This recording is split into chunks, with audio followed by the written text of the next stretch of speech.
oras lang mula sa Maynila, matatagpuan ang ilog na ito sa Nueva Ecija.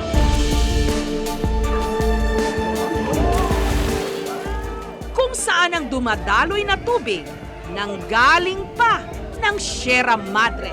Sa sobrang linaw nito, nagkukulay blue-green. Sa halagang 20 pesos lang na entrance fee, pwede mo nang ma-enjoy ang ganda ng lugar. Ito ang Minalungaw National Park sa bayan ng General Tino sa Nueva Ecija.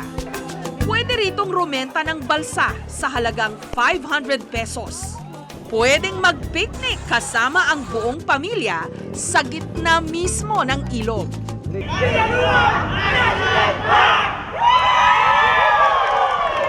Maganda po.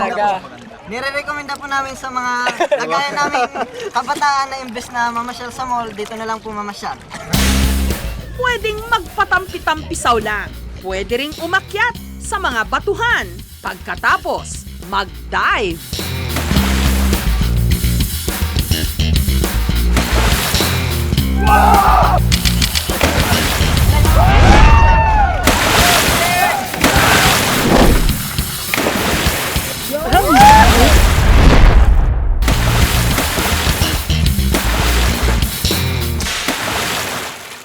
Sinasabi nga ng karamihan, maraming characteristics itong Minalungaw National Park na nasa kanya lang. Tulad nitong magkabila na limestone walls, tapos itong ating bluish green water, natural water na talagang malinis. Sa ganda ng lugar, tinatayang humigit kumulang 3,000 mga tao ang dumarayo rito kada araw. Tradisyon na para sa pamilya ni Ferdinand mula sa Gapan City ang magtungo rito para mag-swimming. Ito nga raw ang ika-4 na beses nilang narito.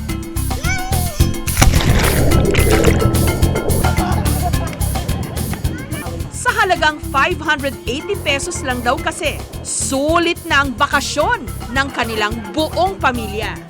Masarap ditong magpunta, refresh. Nakakawala siya ng stress. Pero sa likod daw ng kahali-halinang ganda nito, ang paraisong ito nababalot din daw ng misteryo.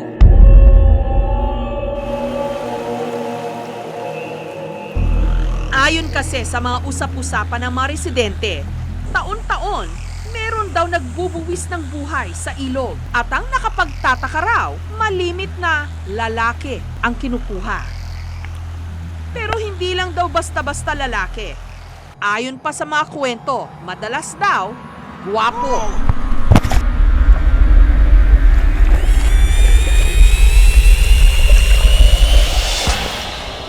Kwento pa nila, malimit sa bukanang bahagi ng ilog na tatagpuan ang katawan ng mga namamatay.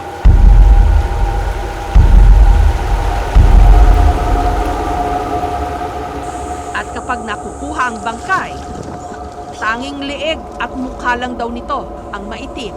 Sabi nila, napupulikat. Sabi naman nung iba, may humahatak daw sa paa. Lahat ng nalulunod yan, maitim yung leeg, pati muka. Pero ala silang nakukuhan tubig sa tiyan. Kahit 3 taon nang nakalilipas, hindi pa rin tanggap ng pamilya ni Perry Boy ang pagkalunod nito sa ilog. Katulad ng sa mga kwento-kwento, may itsura rin daw si Perry Boy. Kaya malakas ang kanilang hinala na totoo ang kwentong bayan na ito. Siguro nga may kumukuha dyan. Dahil ang anak ko marunong lumangoy. Marunong Hindi siya po pwedeng gano'n na ano. Kasi nagpupunta kami din, pumapailalim siya. Naliligo raw sila noon sa gitna ng ilog, kasama ang kaibigan at kamag-anak.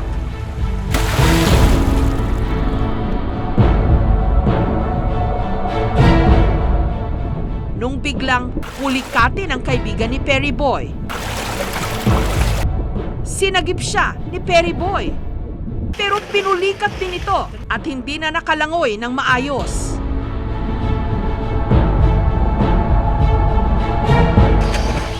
Nung Sasagipin na raw siya.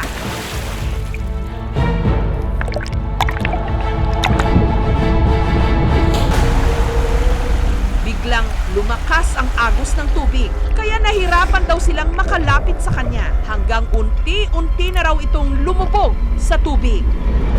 At matapos ang 15 oras ng paghahanap, saka lang nila nakita ang kanyang bangkay. Hindi nila matanggap na ano. Ako hirap na hirap. Pag naalala ko yung ganyan ano. Kawawa yung mga anak ko. Napakabait niya.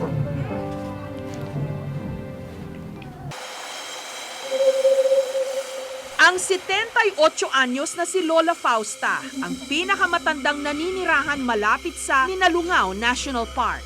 Siya raw ang makapagbibigay linaw tungkol sa mga kwento-kwentong may nangunguha sa ilog. Ayon doon sa aming lola, meron daw siyang nakikitang sarena doon sa batong malaki doon sa hulo na nakapamilay na pang ganyan.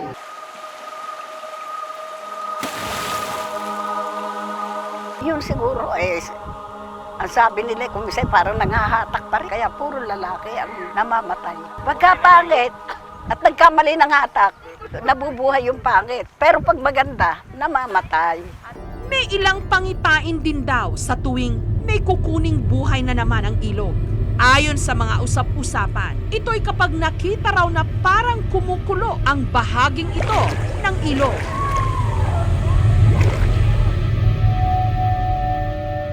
Sinasabi ring may mga engkantong umaaligid. Marami sa mga residente rito, pagpapana ng isda ang ikinabubuhay. Katulad ni Lito, kwento ng kanyang kumparing si Ronaldo, noong 1991, bago mamana ng isda si Lito, bigla raw itong nagbiro, papanain niya ang makikita niyang engkanto na nag-aanyong isda. Maya-maya pa, habang sumisisid si Lito para maghanap ng mapapanang isda.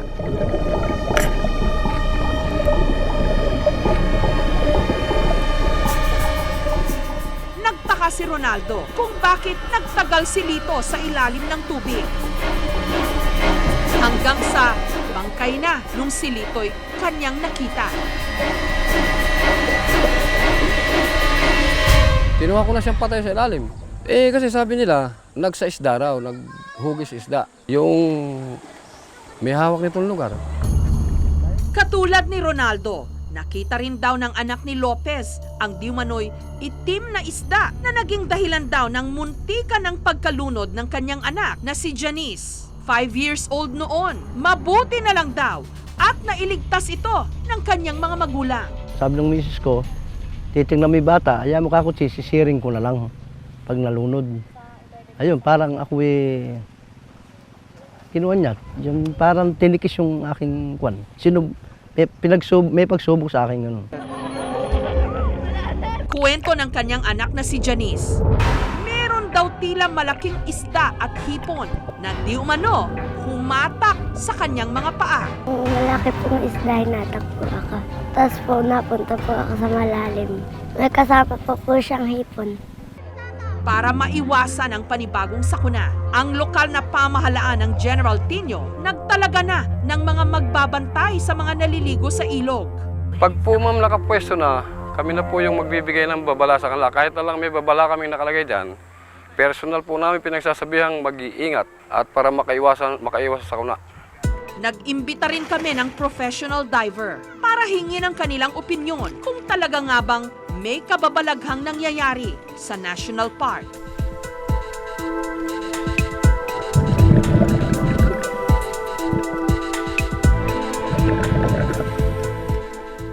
May mga branches, may maraming leaves. Gravelly yung ilalim parang gravel siya. Paglalim namin, ang lamig! Sand lang, cold water, submerged tree branches. Yung deepest depth na nakita namin was 29 feet. personal opinion, no? Opinion ko lang to is baka lasing sila, hindi sila komportable sa tubig, nagmamayabang, pumupunta dyan sa ano. I mean, kahit anong sabihin, 29 feet pa rin yan. Kung hindi ka magaling lumangoy, hindi ka dapat dyan. Una, siguro ay yung lalim ng tubig. No? Kung makikita natin yung ilog doon sa Minalungan ay hindi mababaw. Yung tubig at agos, marari itong maging dahilan ng pagkalunod. Ang isa pang pwedeng dahilan ay mas mahirap lumangoy sa tubig ilog. Hindi katulad sa dagat yan na mas dense yung tubig. Kapag humiga ka, halos lulutang ka na. Sa tubig ilog, mas fresh yung tubig. So mas nagsisink tayo dito kapag lumalangoy tayo. Ang pagbula doon ay pwedeng meron ka nga mga kuweba sa ilalim ng lupa, no, na nakadugtong doon sa ilog. Doon sa mga kuwebang ito, may mga may mga na-trap na hangin. Yung mga kuwebang din ito, siya yung kuminsan nagpapasok ng tubig doon sa ilog. At sa pagpasok ng tubig sa ilog, na kasama nito yung mga na-trap na hangin. Sa din dahilan ng pagkalunod ay yung pagtalon ng mga turista doon. No?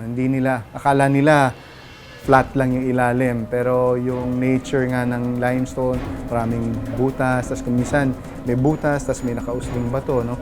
Kuminsan pagtalon nila, hindi nila mapapansin, diretso silang magla-landing dun sa batong yon. At kapag tumama sa kanilang ulo, magiging sanhi ito ng pagkalunod. Sa pag-iimbestiga naman ng munisipyo ng General Tino, ang mga lalaking kadalasang nalulunod, yung mga nakainom.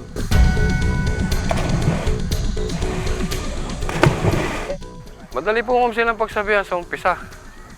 Kaya nga lang po, pagka medyo talagang nakainom na, andun na po yung problema. Ipipilit na nila yung kanila.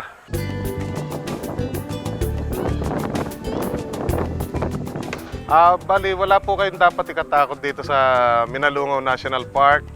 At inaanyayahan namin kayo rito na dumalaw at maranasan ang makapaglangoy, makapaglunoy sa tubig. Sabi nga po natin, dobleng pag-iingat sa bawat gawain.